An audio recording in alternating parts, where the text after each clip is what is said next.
नन्हीलाल चुन्नी की कहानी। एक बार की बात है, एक छोटी सी बच्ची अपने माता पिता के साथ एक गांव में रहती थी। वह अपने माता पिता से ज्यादा अपनी दादी से प्यार करती थी। उसकी दादी गांव के दूसरी ओर रहती थी, जो कि जंगल से होकर निकलता था। छोटी बच्ची की दादी ने उसे एक बार लाल रंग का एक हुड तोहफे में दिया था, जिसे वो हमेशा पहने रहती थी। इस कारण लोग उसे लिटिल रेड राइडिंग हुड यानी नन्ही लाल चुन्नी के नाम से बुलाते थे। लिटिल रेड राइडिंग हुड अक्सर अपनी दादी से मिलने जाया करती थी। वह ज्यादातर समय वहां रहती थी और फिर अपने घर चली आती थी। दादी भी लिटिल राइडिंग हुड को बहुत पसंद करती थी। एक बार लिटिल रेड राइडिंग हुड की दादी की तबीयत अचानक खराब हो गई। इस वजह से वह उससे ज्यादा नहीं मिल पाती थी। उसे इस बात का बहुत दुख था। तभी उसे पता चला कि उसकी मम्मी दादी के लिए भोजन और दवाइयां लेकर जा रही हैं। वह दौड़ी दौड़ी अपनी मम्मी के पास पहुंची और पूछा, मां, आप ये भोजन और दवाइयां किसके लिए लेकर जा रही हो? इस पर लिटिल रेड राइडिंग हुड की मां ने कहा, बेटा, मैं ये भोजन और दवाइयां तुम्हारी दादी के लिए लेकर जा रही हूं। यह सुनकर लिटिल रेड हुड खुश हो गई और मां से कहने लगी कि क्या मैं ये भोजन और दवाइयां दादी के लिए लेकर जाऊं? मुझे उनसे मिलना है। लिटिल रेड राइडिंग हुड की मां राजी हो गई और उसे भोजन और दवाइयों की थैली देकर कहने लगी, ठीक है, तुम जाओ, लेकिन ध्यान रहे कि सही रास्ते से जाना और रास्ते में किसी अजनबी से बात नहीं करना। यह सुनकर लिटिल हुड ने कहा, ठीक है मां, मैं सीधे दादी मां के घर ही जाऊंगी। इतना कहकर छोटी बच्ची ने अपनी दादी का दिया हुआ हुड पहना और मां को बाएं बाएं बोलकर जंगल के उस पार के गांव में जाने के लिए निकल पड़ी। वह जंगल के रास्ते आगे बढ़ते चली गई। जंगल में कुछ दूर जाने के बाद ही उसके टोकरी से निकलने वाली खुशबू ने एक सौ रहे भेड़िए को जगा दिया। भेड़िए की नजर उस छोटी बच्ची पर पड़ी। उसे देखकर वह मन ही मन बहुत खुश हुआ और सोचा, अरे वाह, एक नन्हा शिकार, लेकिन यह जा किस तरफ रही है? भेड़िया तुरंत लिटिल हुड के पास पहुंचा और कहा, कैसी हो प्यारी बच्ची, क्या तुम ये स्वादिष्ट खाना मुझे चखने के लिए दोगी? भेड़िए का सवाल सुनकर छोटी बच्ची पहले तो डर गई, लेकिन फिर डरते हुए कहा, मुझे माफ कर दीजिए, मैं ये भोजन आपको नहीं दे सकती। यह मैं अपनी बीमार दादी के लिए लेकर जा रही हूं, जो अकेले रहती है।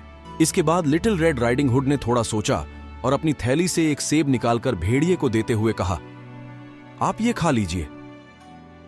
भेड़िए ने लिटिल रेड राइडिंग हुड के हाथ से सेब ले लिया और मन ही मन सोचने लगा, वाह, इसकी दादी भी अकेली रहती है, तो पहले इसकी दादी को ही निगलता हूं और बाद में इसे, लेकिन तब तक इसे रोक कर रखना होगा। इसके बाद भेड़िए ने लिटिल रेड राइडिंग हुड से कहा, अरे सुनो, जरा रुको और मेरी बात तो सुनो। मुझे पता है कि तुम्हारी बीमार दादी मां कैसे ठीक हो सकती है। यह सुनकर छोटी बच्ची खुश हो गई और भेड़िए से कहने लगी, सच में? पर कैसे? क्या आप मुझे बता सकते हैं कि वह जल्दी कैसे ठीक होंगी? इस पर भेड़िए ने कहा, हाँ, मैं तुम्हें वो तरीका जरूर बताऊंगा। इसके लिए तुम्हें जंगल से कुछ स्ट्रॉबेरी तोड़नी होगी।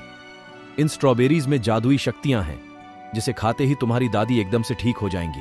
भेड़िए की बात सुनकर लिटिल हुड ने कहा, अरे वाह, आपका बहुत बहुत धन्यवाद, मैं अभी जाकर थोड़ी सी स्ट्रॉबेरी ले लेती हूं।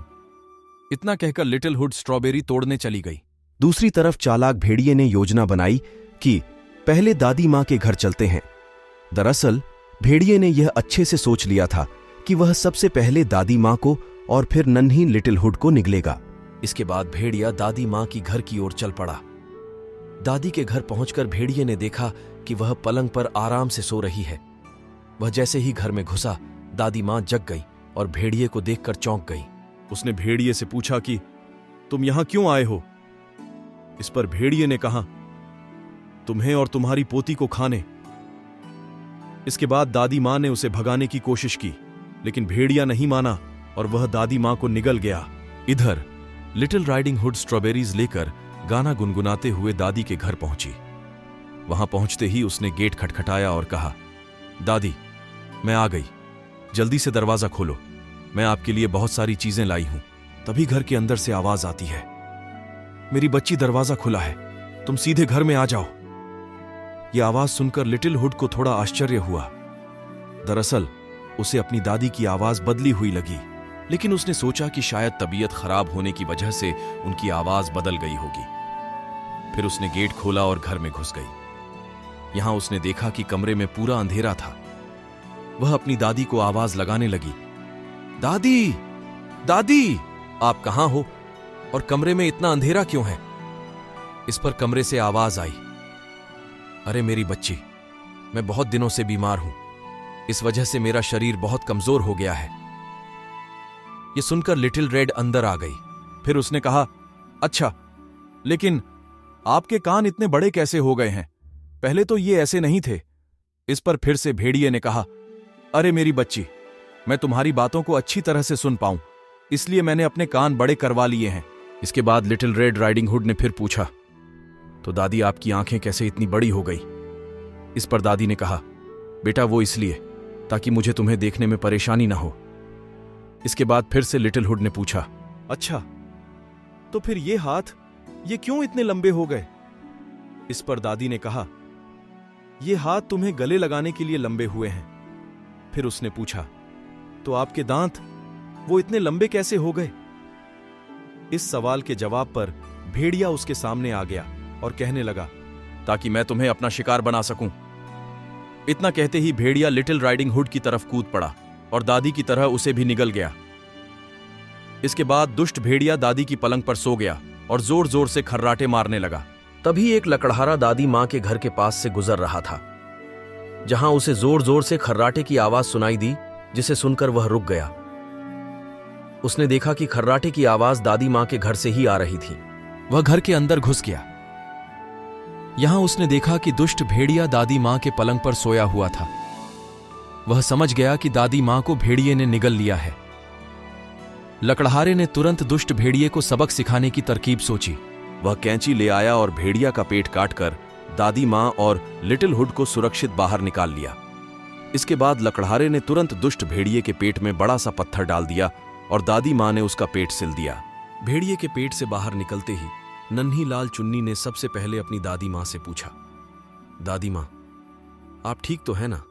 उस भेड़िए ने आपको कुछ नुकसान तो नहीं पहुंचाया ना? इस पर दादी मां ने कहा, नहीं मेरी बच्ची, मैं बिल्कुल ठीक हूं, मुझे कुछ नहीं हुआ है।